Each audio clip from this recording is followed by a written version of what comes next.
Coucou la famille, bienvenue à cette nouvelle vidéo de Learning with Raissa. Aujourd'hui, nous allons un peu parler de la question comment tu vas en anglais, quelles sont les différentes façons utilisées pour poser cette question et comment y répondre. Donc, déjà, tout dépend de la personne que tu as en face de toi. La façon dont tu vas parler à ton ami, c'est pas la même façon que tu vas parler à ton enseignant. Ou alors, c'est pas la même façon que tu vas parler à ton père. Là aussi, ça dépend vraiment de la qualité de relation que tu as avec ton père, parce qu'il y a les papas qui sont très relax avec leurs enfants. Mais si tu as Francis Ngannou comme papa, tu ne vas pas aller lui poser, tu vas pas aller lui poser la question d'une certaine façon, parce que ça risque de tourner au vinaigre. Voilà. Donc, les différentes façons de poser la question, comment tu vas, how are you in English? Tu peux, par exemple, dire how is it going? Ou alors what's up? Ça, c'est beaucoup plus utilisé en anglais américain. Ou alors how have you been? Or what's new? How are you feeling? Hein? Tu peux par exemple dire how is it going? Or how have you been? What's new? Or what have you been up to? Maintenant, les différentes réponses. Déjà, parmi ce que je viens de citer, il y a la question comme What's up? Généralement, on utilise ça pour les personnes avec qui on est vraiment familier, des amis, ton pote, tu rencontres ton pote. Like, What's up, man?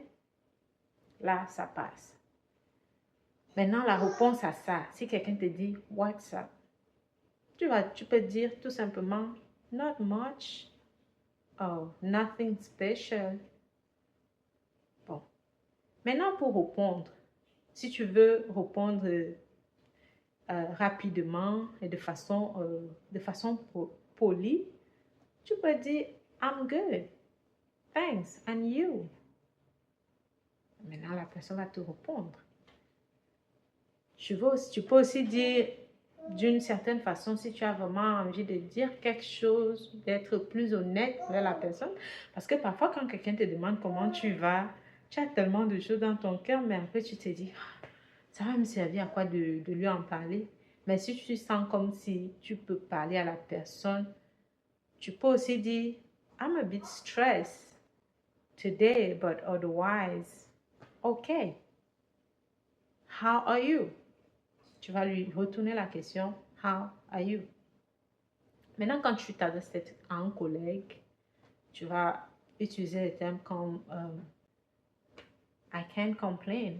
Ça aussi, tu peux utiliser avec tes amis, ta famille. Je pense que I can't complain, ça peut passer, ça passe euh, avec tout le monde. Donc, il faut retenir que la réponse la plus simple à cette question, que quelqu'un te dise What's up, que quelqu'un te dise What have you been up to, que quelqu'un te dise What's new, ou que quelqu'un te dise How are you feeling.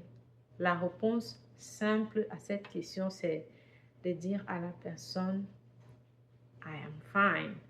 Si tu ne veux pas compliquer ta vie, I am fine. Maintenant, si tu veux un peu démontrer que ton anglais a beaucoup évolué, voilà, tu vas lui dire not much.